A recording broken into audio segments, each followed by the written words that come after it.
Hey folks, how you going? Steve Plummer here. I'm joined by Cam Roberts for another Business Reinvented live broadcast. Hey Cam. Hey Steve, hey folks, how are we all going? Yeah, really good, Cam. And look, if you are watching live, can you just whack a live in the comments here? If you're watching replay, please whack a replay in the comments section. All right, Cam. This week, should you show your prices? And the genesis of this was I was recently asked by Damien Elsing, who runs Click Digital in Melbourne. He surveyed 24 marketing leaders from around the world. It was a fairly elite group that include people like James Tuckerman and David Garfinkel and Terry Dean and a whole lot of other people like that. And the key question was, should you show your prices? And the results were, because it was published this week, that article, and the results were fascinating. And I'll take you through those. Just, I do want to preface it with I remember back to when I was writing in the boxing industry. You know, we're going back 15 years, and this quote has never left me. It was from Jeff Fennick. I was interviewing Jeff because his fighter, Glenn Kelly, the Australian light heavyweight champion, was going to the US to fight Roy Jones Jr., the pound for best fighter. You know, I was climbing Mount Everest, and I asked Jeff a question. I said, Jeff, everyone's saying that Glenn doesn't have a chance. What have you got to say about that? And he said, listen here, mate. Let me tell you something. You know, everyone opinions are like arseholes. Everyone's got one. Glenn's done the best training. He's going to be the best prepared. Rattled all that off, but it was it was a really interesting line. Opinions are like arseholes. Everyone's got one, and you know when you ask 24 different marketing leaders, you're going to get 24 opinions, right? That's right. And I think the other thing too is that, you know, we always look for certainty and rules, but as you know, Cam, for every rule in marketing and in business, there are always exceptions, always. Absolutely, right? Yeah. You know, so it's an interesting intellectual kind of thing to do, to get all those opinions, but and it does, I think, spark your thinking. But as far as I'm aware, there really isn't one definitive answer, and I think the results of this have showed that up. So, have you got anything to add to that, Cam? Let's opinions like arseholes, Cam. Let's get yours, all right? So you want my arsehole or my opinion? No, your opinion. So it's a family show. Yeah, I agree, Steve. Like, you know, everyone's got a different point of opinion, and I think what's important for those that are watching the live or the replay is that you need to test and measure this. But what's more important than testing and measuring, or even before you start thinking about where do I reveal my prices, at what point in that sales process do I disclose the price, whether it's online or offline, in person or over the phone, whatever that is to establish value first, Steve. I don't think you can get away with revealing your price without establishing value. And that goes whether you're selling a $10 product or service or a $10,000 or a $100,000 product or service. You must establish value before you reveal price. It's interesting you say that, Cam. That was the first line in my particular piece for that article. It was, you know, never show price before you show value. Look, I will preface that with, you probably can get away with that more at the lower end, although I'm sure in your swim school you've got another an example of that. But let's just put that into context, Cam, just in, you know, as a copywriter, for instance. If someone came to me and said, you know, well, I want my about page for my website rewritten. They've just come from someone else's website that said about page is rewritten $350. And they ask me, and I go, well, Cam, I can do that for you for $1,000. Now, Cam, who are you going to choose on that basis, right? You're going for the three. I'm going to the 300. All right. I'd be crazy not to. You'll buy off the other guy and put your 750 on top. Yeah, that's right. Yeah, and I'd still make 750, right? Yeah. So, but the key thing is, the key thing is, when you only give people price to go by, that leaves them with nowhere else to go. And so, you know, I do think in particular higher end ticket items, you really you have to show value before you show the price. You know, it's fascinating, and I will get your opinion on that in a minute. I just want to give the folks, opinions are like arseholes, what the results were for the 24 people. Yeah. 9 of them said yes, you should reveal your prices, on your website up front, whatever it might be. Right, yeah.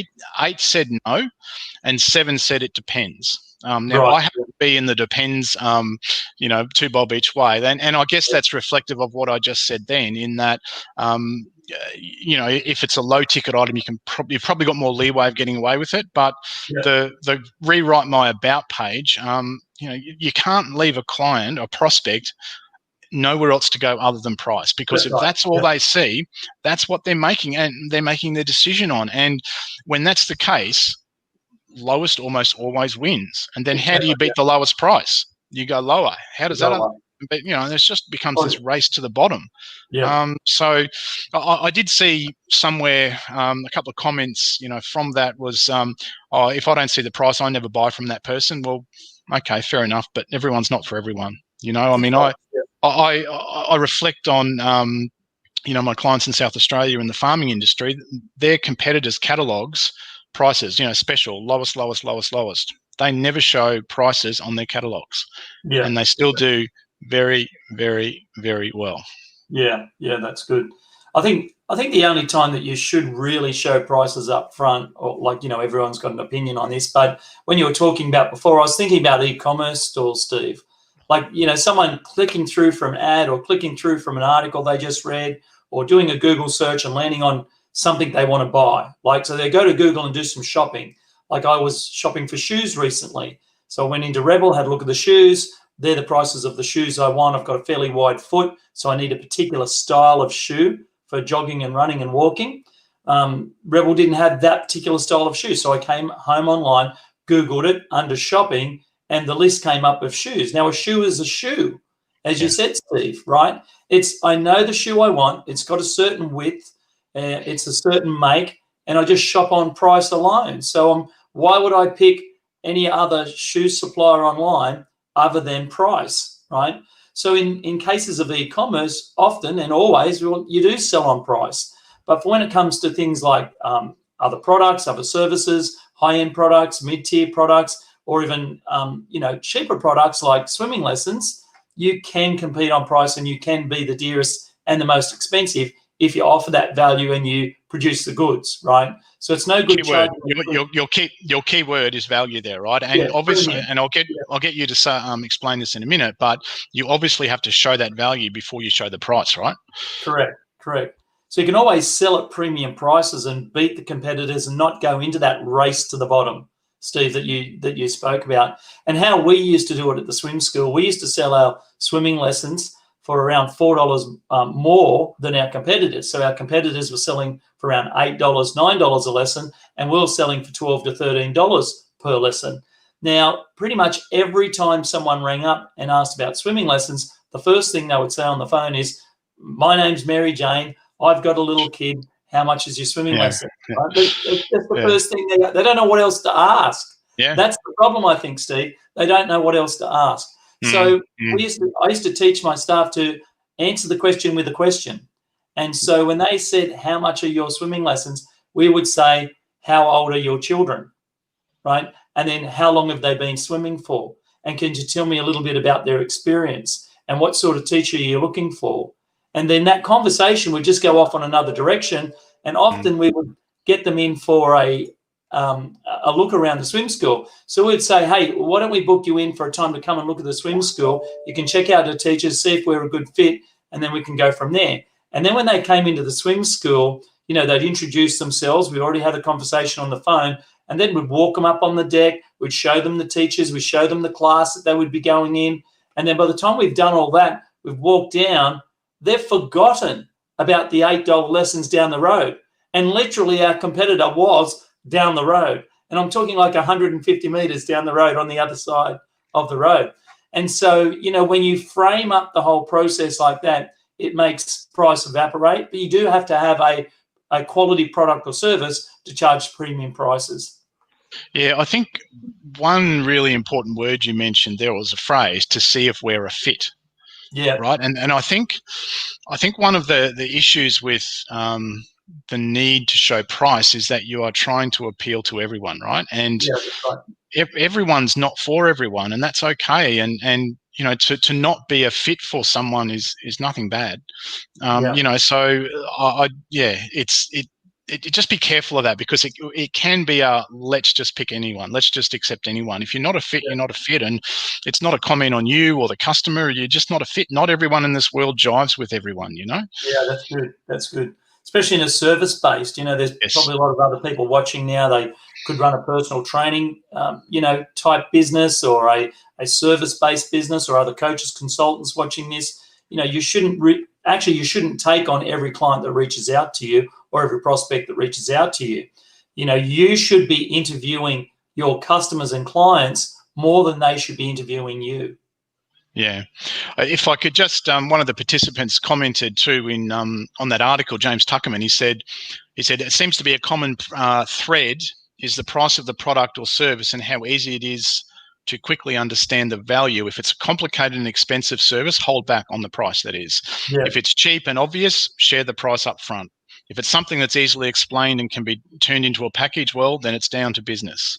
So he's pretty much right. That's that. Yeah, that's good. If it is a pair of shoes, Cam, like a pair of shoes is a pair of shoes, right? Yeah. Swimming lessons, to a degree, are swimming lessons, but there's a whole lot of other value around the swimming lesson. That's right.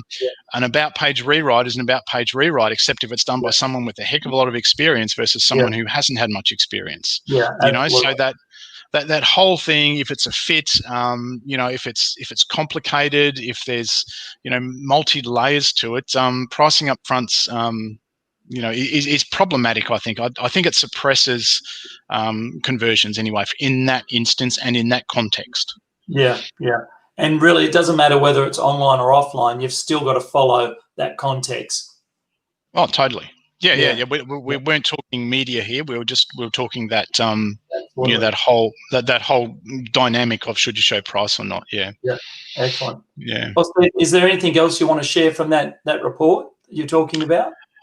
Well, I'm just interested that it was almost equally a third, right? Yes, no, yeah. So opinions are like arseholes. Everyone's got one, right? Yeah. So, and you hit the nail on the head, Kim. I know we say this often, but you honestly do have to test things, right? Because not everything works in every instance. And, for every time something works brilliantly, you can show another couple of times where it just doesn't. So, look, the people who said yes, I'm not saying they're wrong. The arguments they gave in their article were all valid, right? They were all believable. And Cam, you and I have even seen people get up on stage, for instance, and begin their presentation to a room full of business owners and say, all right, let's get the difficult part out of the way first. My program is $1,500. There's a special if you stay to the end. Now that we got that out of the way, let's get on with the presentation. Then they loop back around to to the offer and the close and so forth. So,